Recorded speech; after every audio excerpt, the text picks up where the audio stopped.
Part 6, Chapter 7 of Crime and Punishment by Fyodor Dostoevsky.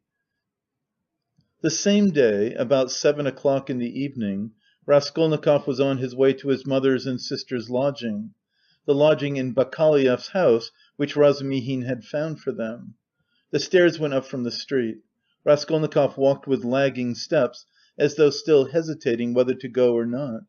But nothing would have turned him back. His decision was taken. Besides, it doesn't matter. They still know nothing, he thought, and they are used to thinking of me as eccentric. He was appallingly dressed, his clothes torn and dirty, soaked with a night's rain. His face was almost distorted from fatigue, exposure, the inward conflict that had lasted for 24 hours. He had spent all the previous night alone, God knows where. But anyway, he had reached a decision. He knocked at the door, which was opened by his mother. Dunya was not at home. Even the servant happened to be out. At first, Pulcheria Alexandrovna was speechless with joy and surprise. Then she took him by the hand and drew him into the room. "Here you are," she began, faltering with joy. "Don't be angry with me, Rodya, for welcoming you so foolishly with tears. I am laughing, not crying. Did you think I was crying? No, I am delighted, but I've got into such a stupid habit of shedding tears. I've been like that ever since your father's death. I cry for anything. Sit down, dear boy. You must be tired. I see you are. Ah, how muddy you are!" "I was in the rain yesterday, mother," Raskolnikov began. "No, no," Pulcheria Alexandrovna hurriedly interrupted. "You thought I was going to cross-question you in the womanish way I used to. Don't be anxious. I understand it all. Now I've learned the ways here, and truly I see for myself that they are better. I've made up my mind once for all. How could I understand your plans and expect you to give an account of them? God knows what concerns and plans you may have, or what ideas you are hatching. So it's not for me to keep nudging your elbow, asking you what you are thinking about. But my goodness! Why am I running to and fro as though I were crazy? I am reading your article in the magazine for the third time, Rodya. Dmitri Prokofitch brought it to me. Directly I saw it, I cried out to myself, 'There, foolish one,' I thought. 'That's what he is busy about. That's the solution of the mystery. Learned people are always like that. He may have some new ideas in his head just now. He is thinking them over and I worry him and upset him.' I read it, my dear, and of course there was a great deal I did not understand, but that's only natural. How should I?" "Show me, mother." Raskolnikov took the magazine and glanced at his article. Incongruous as it was with his mood and his circumstances, he felt that strange and bitter-sweet sensation that every author experiences the first time he sees himself in print. Besides, he was only 23. It lasted only a moment. After reading a few lines he frowned, and his heart throbbed with anguish. He recalled all the inward conflict of the preceding months. He flung the article on the table with disgust and anger. "But however foolish I may be, Rodya, I can see for myself that you will very soon be one of the leading, if not the leading man in the world of Russian thought. And they dared to think you were mad. You don't know, but they really thought that. Ah, the despicable creatures! How could they understand genius? And Dunya! Dunya was all but believing it. What do you say to that? Your father sent twice to magazines, the first time poems I've got the manuscript and will show you and the second time a whole novel. I begged him to let me copy it out, and how we prayed that they should be taken. They weren't. I was breaking my heart, Rodya, 6 or 7 days ago over your food and your clothes and the way you are living. But now I see again how foolish I was, for you can attain any position you like by your intellect and talent. No doubt you don't care about that for the present, and you are occupied with much more important matters." "Dunya's not at home, mother." "No, Rodya, I often don't see her, she leaves me alone. Dmitri Prokofitch comes to see me, it's so good of him, and he always talks about you. He loves you and respects you, my dear. I don't say that Dunya is very wanting in consideration, I am not complaining. She has her ways and I have mine. She seems to have got some secrets of late, and I never have any secrets from you two. Of course I am sure that Dunya has far too much sense, and besides she loves you and me, but I don't know what it will all lead to. You've made me so happy by coming now, Rodya, but she has missed you by going out. When she comes in I'll tell her, 'Your brother came in while you were out. Where have you been all this time?'" You mustn't spoil me, Rodya, you know. Come when you can, but if you can't, it doesn't matter, I can wait. I shall know, anyway, that you are fond of me. That will be enough for me. I shall read what you write, I shall hear about you from everyone, and sometimes you'll come yourself to see me. What could be better? Here you've come now to comfort your mother, I see that." Here Pulcheria Alexandrovna began to cry. "Here I am again! Don't mind my foolishness! My goodness, why am I sitting here?" she cried, jumping up. "There is coffee and I don't offer you any. Ah, that's the selfishness of old age. I'll get it at once." "Mother, don't trouble. I am going at once. I haven't come for that. Please listen to me." Pulcheria Alexandrovna went up to him timidly. "Mother, whatever happens, whatever you hear about me, whatever you are told about me, will you always love me as you do now?" he asked suddenly, from the fullness of his heart, as though not thinking of his words and not weighing them. "Rodya, Rodya, what is the matter? How can you ask me such a question? Why, who will tell me anything about you? Besides, I shouldn't believe anyone. I should refuse to listen. I've come to assure you that I've always loved you. And I am glad that we are alone, even glad Dounia is out," he went on with the same impulse. "I have come to tell you that though you will be unhappy, you must believe that your son loves you now more than himself, and that all you thought about me, that I was cruel and didn't care about you, was all a mistake. I shall never cease to love you. Well, that's enough. I thought I must do this and begin with this." Pulcheria Alexandrovna embraced him in silence, pressing him to her bosom and weeping gently. "I don't know what is wrong with you, Rodya," she said at last. "I've been thinking all this time that we were simply boring you, and now I see that there is a great sorrow in store for you, and that's why you are miserable. I've foreseen it a long time, Rodya. Forgive me for speaking about it. I keep thinking about it and lie awake at nights.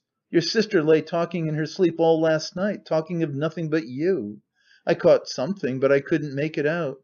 I felt all the morning as though I were going to be hanged, waiting for something, expecting something, and now it has come. Rodya, Rodya, where are you going? You are going away somewhere?" "Yes." "That's what I thought. I can come with you, you know, if you need me. And Dounia, too, she loves you. She loves you dearly, and Sofya Semyonovna may come with us if you like. You see, I am glad to look upon her as a daughter even. Dmitri Prokofitch will help us to go together. But but where are you going?" "Good bye, mother." "What, to day?" she cried, as though losing him for ever. "I can't stay. I must go now." "And can't I come with you?" "No, but kneel down and pray to God for me. Your prayer perhaps will reach him." "Let me bless you and sign you with the cross. That's right, that's right. Oh, God, what are we doing?" Yes, he was glad. He was very glad that there was no one there, that he was alone with his mother. For the first time after all those awful months his heart was softened. He fell down before her, he kissed her feet, and both wept, embracing. And she was not surprised and did not question him this time. For some days she had realised that something awful was happening to her son, and that now some terrible minute had come for him. "Rodya, my darling, my firstborn," she said sobbing, "now you are just as when you were little. You would run like this to me and hug me and kiss me. When your father was living and we were poor, you comforted us simply by being with us. And when I buried your father, how often we wept together at his grave, and embraced, as now. And if I've been crying lately, it's that my mother's heart had a foreboding of trouble. The first time I saw you, that evening, you remember, as soon as we arrived here, I guessed simply from your eyes. My heart sank at once, and to-day, when I opened the door and looked at you, I thought the fatal hour had come. Rodya, Rodya, you are not going away to-day?" "No." "You'll come again?" "Yes, I'll come."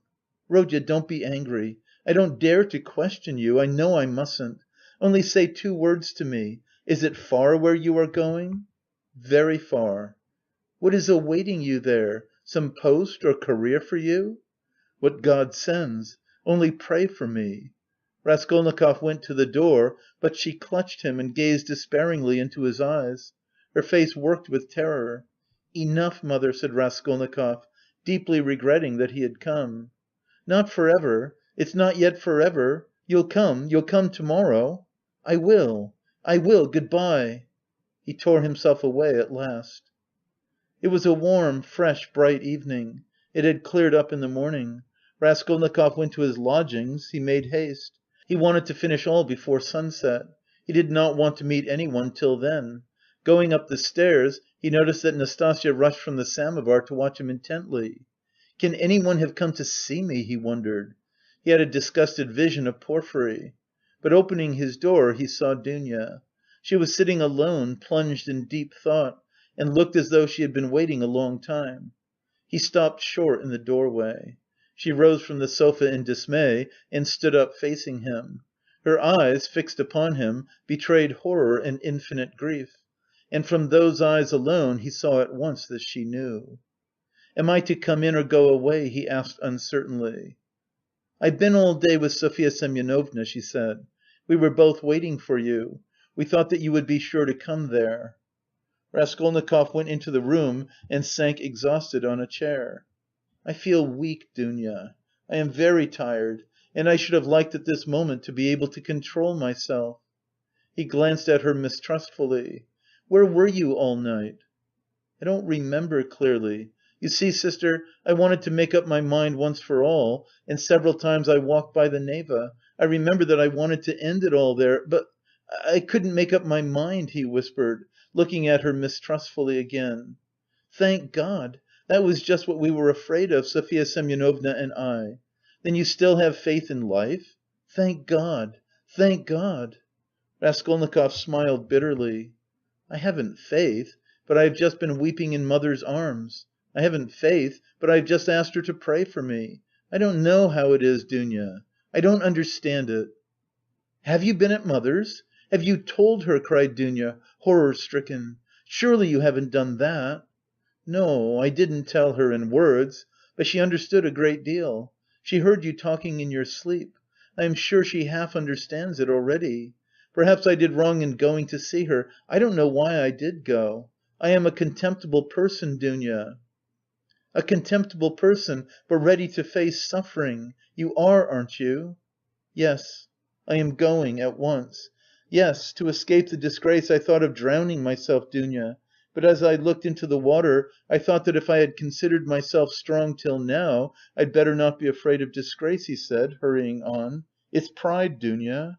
Pride, Rodya." There was a gleam of fire in his lustreless eyes.